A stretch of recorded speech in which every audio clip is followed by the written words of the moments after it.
இந்திய அணிக்கு ஆசிய கிண்ண போட்டியில் எப்படி ஒரு அதிரடி சரவடி அடித்து செஞ்சுரி அடித்து இன்ஜரி ஆக்கினாரோ இந்திய பந்து வீச்சாளர்களை பத்தும் நிசங்க அப்படியே ஒரு சைலண்ட் அப்படியே அந்த மாதிரி ஒரு ரியாக்ஷன் கொடுப்பாரு, அடிச்சு துவச்சி தும்சம் பண்ணிட்டு. அதுக்கப்புறமா கொஞ்சம் சர்க்கிள்கள் இருந்தாலும் மீண்டும் கம்பை கொடுப்போம்டா அப்படின்ட்டு சிம்பாபே அணிக்கு எதிராக சீறி எழுந்திருக்கிறாரு Pathum Nissanka. Back to back 4 6 boundary லைனில் திரிக்க விட்டு 98 ஓட்டங்கள் நொட் அவுட்டு. வின்னிங் மூமெண்ட்டாக ஒரு 6 கிளப்பி அதிர்தா நெஞ்சம் அதிரணுமாமே அப்படின்ட்டு அடிச்சு தோச்சி தம்சம் பண்ணியிருக்கிறாரு. சிம்பாபே அணியை நம்ம குறைத்து மதிப்பிட முடியாது.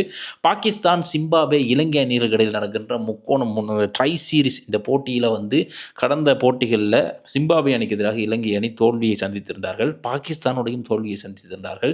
என்னடா இது பெக் டு பெக் தோல்வி அடைஞ்சு கொண்டே இருக்கிறாங்க, வெற்றி பெற மாட்டார்களா இறுதிப் போட்டிக்கு அப்படின்னா? பாகிஸ்தான் செலக்ட் ஆகிடுச்சு, அடுத்து சிம்பாபே தான் செலக்ட் ஆகுமா அப்படின்னும் போது வாழ்வா சாவா அப்படின்ற இன்றைய போட்டியில் சிம்பாபேயை அடித்து துவச்சி வேறு லெவலில் வச்சு செஞ்சு சும்மா ஒரு விக்கெட்டு தான் போயிருந்துச்சு, வேறு மாதிரி அடித்து துவச்சிட்டாங்க. இன்றைக்கி சிம்பாபே தான் டாஸ் வின் பண்ணியிருந்தாங்க. முதல்ல பேட்டிங்கை தெரிவு செய்திருந்து 146 ஓட்டங்கள் மாத்திரமே பெற முடிந்தது, 5 விக்கெட்டுகள் இழந்துட்டாங்க. அற்புதமான முறையில் மகேஷ் தீக்ஷனை 2 விக்கெட்டுகள் அணிக்கு பெற்றுக் கொடுத்திருந்தார்.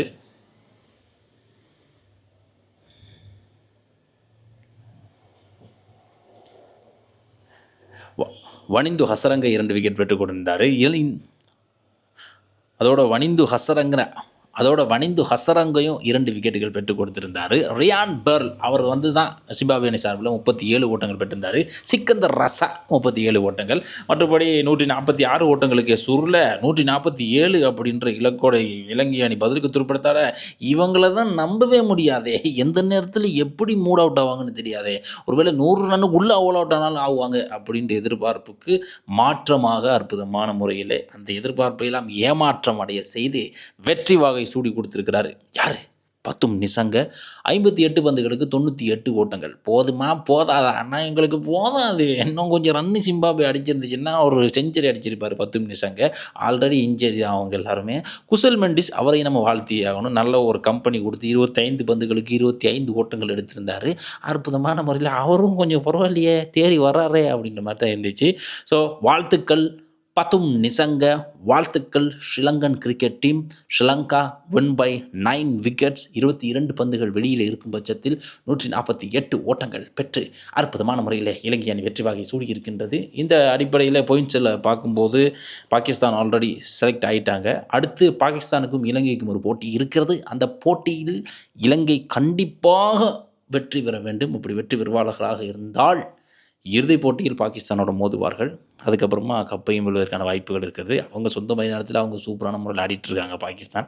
அது ஒரு பக்கம் இருக்க, நம்ம ஏரியாவில் நம்ம கிங்கு தானே அப்படின்ட்டு இலங்கையும் பிரேமதாசா கிரவுண்டில் இருக்கட்டும், மற்ற கிரவுண்டில் இருக்கலாம், அதுலேயும் அவங்க பெர்ஃபார்மன்ஸ் கொடுப்பாங்க. சரி பொறுத்து வந்து பார்ப்போம். இப்போ தான் ஃபோமுக்கு வருது சிங்கங்கள் அப்படின்றது தெரியுது. பெக் டு பெக் தொடர் தோல்விகளுக்கு அப்புறமா ஒரு நீண்ட கால ஒரு வெற்றி இலங்கை ரசிகர்கள் எல்லோரையுமே மகிழ்ச்சிப்படுத்தக்கூடிய மாதிரியான ஒரு வெற்றி கிடைத்திருக்கிறது. இந்த வெற்றியை பற்றி உங்களுடைய கருத்து என்ன? இலங்கை அணி இப்படியே இதே ஃபோமோடைய இதே பெர்ஃபார்மன்ஸோடைய பாகிஸ்தானோடையும் விளையாடுவார்களாக இருந்தால் இறுதிப் போட்டியிலும் செல்ல வாய்ப்பு இருக்கிறது. இறுதிப் போட்டியும் வெல்வார்களா? பார்ப்போம், தொடர்ச்சியாக பார்ப்போம். தொடர்ந்து இணைந்திருங்கள். நஜாத் கேஎல் கிரிக்கெட் அப்படின்ற இந்த சேனலை சப்ஸ்கிரைப் பண்ணி பெல் ஐக்கனை கிளிக் பண்ணி உங்களுடைய சப்போர்ட்டை தாங்க. கிரிக்கெட்டுக்கெண்டே தனியாக இந்த சேனல் நம்ம ஒதுக்கி இருக்கிறோம். இனி தொடர்ச்சியாக உங்களுக்கு அப்டேட் வரும். அதிர்தா.